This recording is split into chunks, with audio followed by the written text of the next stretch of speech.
Então, o exemplo que a gente vai fazer agora é de calcular algumas impedâncias e admitâncias, tá? O primeiro passo para a gente analisar circuitos em corrente alternada é passar para o domínio fasorial, tá? Para passar para o domínio fasorial, então a gente vai ter que fazer o quê, gente? Não é a pergunta, né? Mas eu já estou falando outras coisas para vocês, porque tudo linkado, né, pessoal? As coisas a gente não analisa separado, a gente vai vendo pouquinho a pouquinho, mas é tudo integrado, né? Então, aqui, a gente passaria para o domínio fasorial para fazer análise. Aqui, a tensão instantânea para um fasor de tensão, e a gente tem que passar, então, esses componentes, tá? O que tem aqui nesse caso? Aqui a gente tem o circuito RC série, simplesinho, né? Então, é o quê? Um resistor e um capacitor em série. A gente não... Vamos reescrever, então, aqui, né? A gente não analisa os componentes, né? A gente analisa o quê? As impedâncias desses componentes. A gente possa calcular aqui tudo em domínio fasorial, né? Então, a impedância, ela não tem um símbolo, né? Então, se vocês quiserem, pode botar um quadradinho assim. Ou então, gente, na prática, dependendo aí do espaço que a gente tem de papel, a gente deixa, né, o resistor, e aí faz o quê? A gente chama esse resistor de ZR, que é o quê, gente? A impedância do resistor. Nesse caso, vai ser o próprio R, né? Vocês podem deixar R ou podem escrever ZR. Para vocês, é bom para se habituarem, tá? E aqui a gente vai calcular o quê? A impedância do capacitor. A gente já sabe como calcular isso, certo? Então, aqui, ó, o nosso circuitinho vai ficar como? Duas impedâncias que estão em série, e aqui a gente tem o nosso fasor de tensão, beleza? Aqui tem um pontinho, não se esqueça. A gente sabe que nesse circuito aqui vai circular uma corrente. Ops, já até botei de letra minúscula. Letra maiúscula, tá, pessoal? Fasores, letra maiúscula. Deixa eu voltar aqui. Corrente. Certo? Então, conhecendo aí, nesse circuito que é mais simples, né? Conhecendo a corrente, por exemplo, a gente consegue determinar o que se deseja. Nesse caso, não foi a pergunta, nossa pergunta foi qual que é a impedância equivalente. Então, o que a gente vai fazer? A gente precisa, primeiro, calcular as impedâncias de cada elemento e, nesse caso, desse exemplo, fazer o equivalente aqui em série, tá? E a gente vai ter, então, que é um circuito que é dessa forma. Tensão,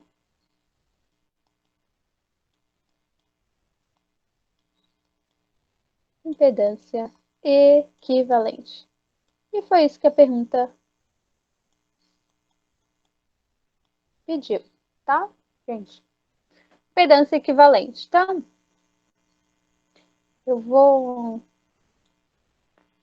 parar a apresentação do slide, colocar a tela inteira aqui para vocês.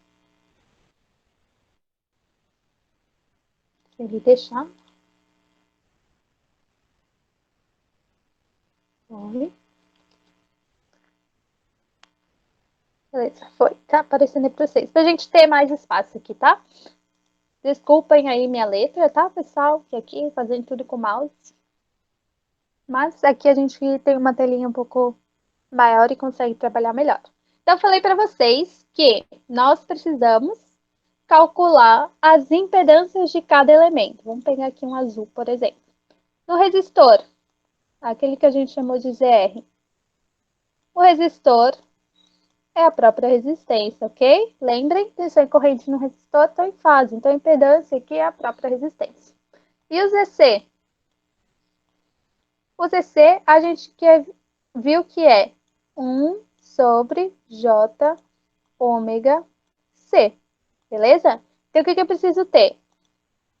Valor da frequência certo? Lembrem que a impedância do capacitor, ela depende da frequência e o valor da capacitância, certo? Tendo-se isso, a gente pode, se quiser também pode reescrever como menos 1 sobre ômega c vezes o J, né?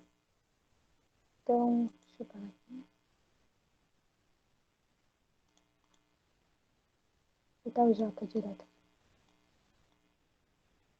1 ZC vai ser menos J sobre ômega C. Tá? A gente sempre vai utilizar J, tá, pessoal?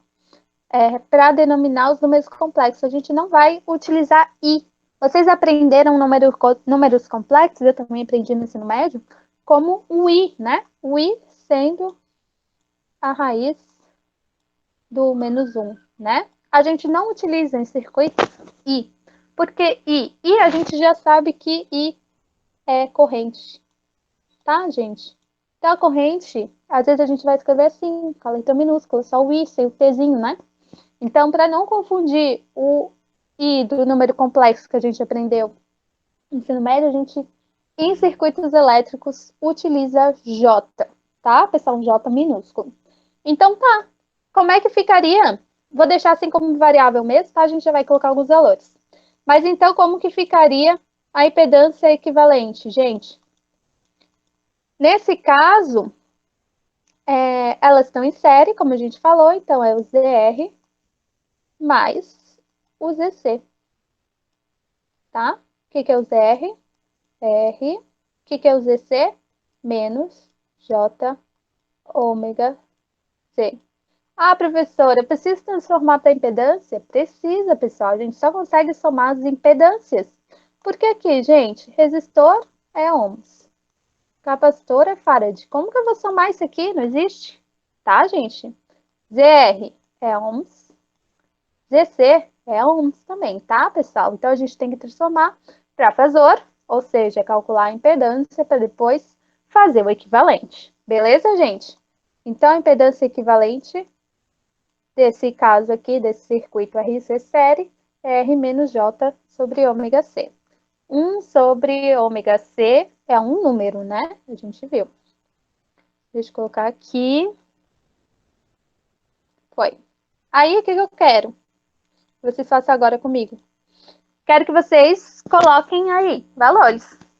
Ômega igual a 2 radianos por segundo, C igual a 1 farad. Botei todos os números fáceis aqui para ficar simples de vocês fazerem as contas. Resistor igual a 10.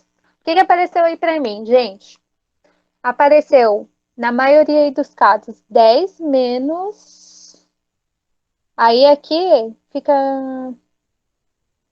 às vezes, meio difícil porque digitar isso, né? Mas a maioria deu o quê? 10 menos J 0,5. É isso mesmo, tá, pessoal? Aqui, ó, a primeira. A pessoa colocou um parênteses no 10 também. Então, ficou, na verdade, 5 menos J 0,5, tá? Esse aqui não deu certo. Tomar cuidado aqui com esses parênteses. Alguém escreveu aqui 10,5. Também não, porque senão vai ser uma impedância resistiva apenas, né? 10,5 ohms. Também não. E essa aqui, eu acho que a pessoa quis dizer 1 sobre 2 vezes J, né? Teria que ter um parênteses aqui, porque senão pode ser que pareça menos 1 sobre 2J. Daí o menos não funciona, tá? Vamos ver aqui na tela. Ó, a gente tinha aqui R era 10 menos J. Ômega era quanto mais? 2, né?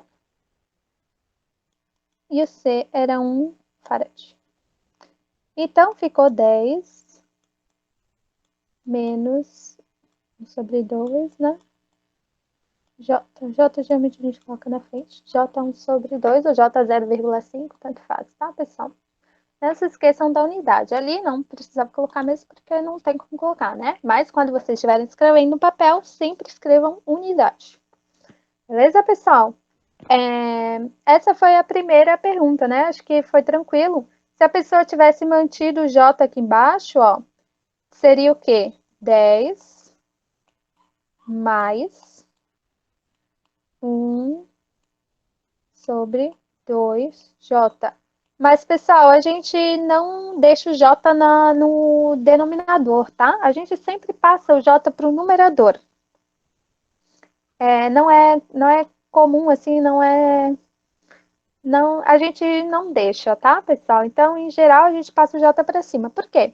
Porque a impedância, ela é o quê? Uma parte real mais uma parte imaginária, certo? Real mais a parte imaginária, nesse caso aqui é o X, tá? Então, a gente, para poder analisar se a corrente está adiantada, atrasada, para a gente somar as impedâncias, para a gente fazer o paralelo das impedâncias, a gente tem que ter elas nesse formatinho aqui, beleza? Pode até deixar em outro formato durante a resolução, não tem problema, durante, né, os passos da resolução da questão de vocês, mas no final, sempre nessa forma aqui, tá? R mais J ou R menos J.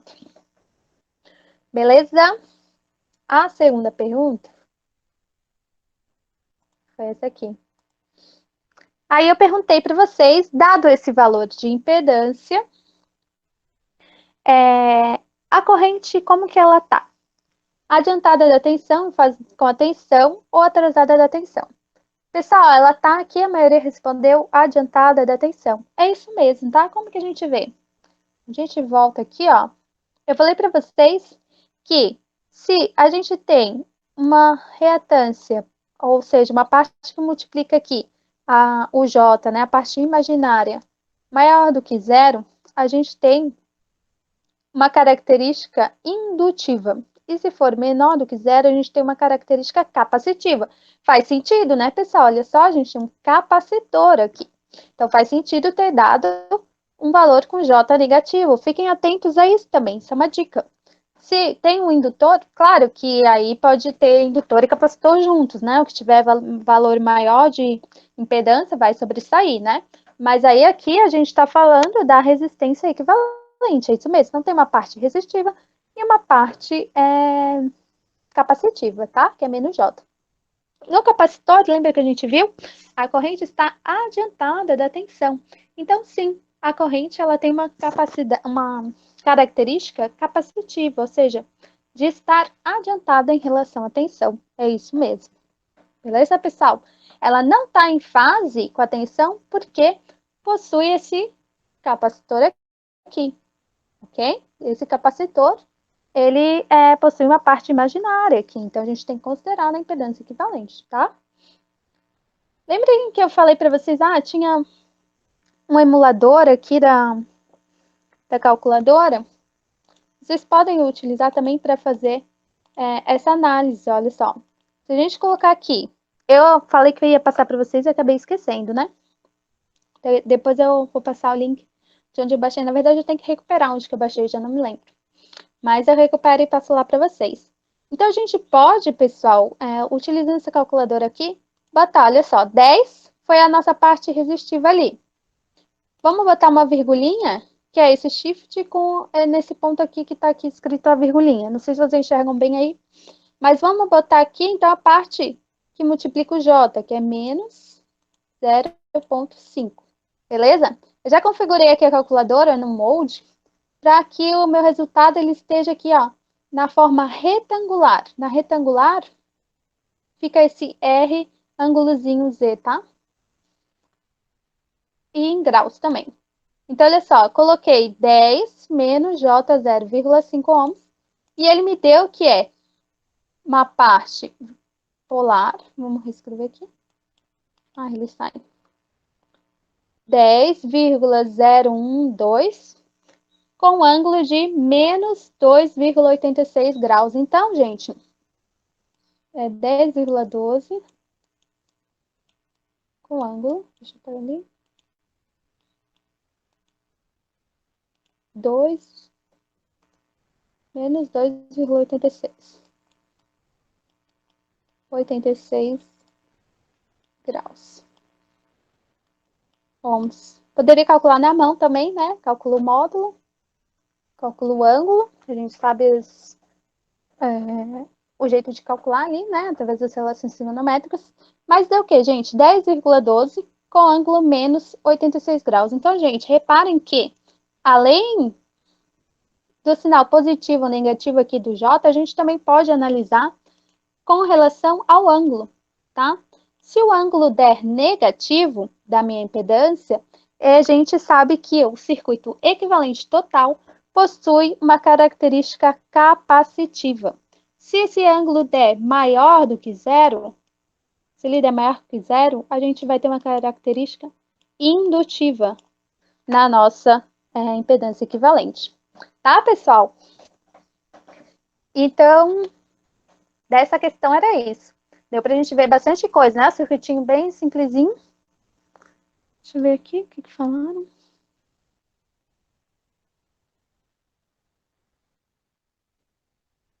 Ah, olha só, o Serguei tá dando uma dica aí que tem esse aplicativo, é um aplicativo que emula HP48G no celular, olha só. Isso também é uma boa.